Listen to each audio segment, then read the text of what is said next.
বেগুন ভাড় করবো তার জন্য দেখুন রুই মাছ নিয়েছি, কড়াতে সর্ষে তেল দিয়ে দিয়েছি, লবণ হলুদ মাছে মাখিয়ে নিয়েছি, কড়ার মধ্যে দিয়ে দেবো।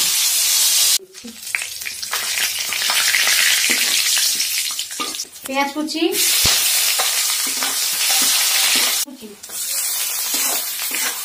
রসুন বাটা, স্বাদ মতো লবণ, কাঁচা লঙ্কা বাটা, সর্ষে বাটা,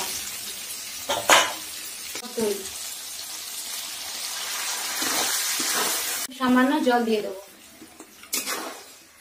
সামান্য চিনি দিয়ে দিচ্ছি, ভেজে রাখা মাছ দিয়ে দেবো,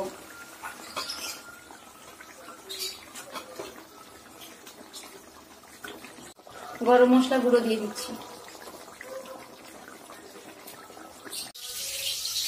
ফিশ বেগুন ভাড় হয়ে গেছে, দেখুন ঢেলে নেবো।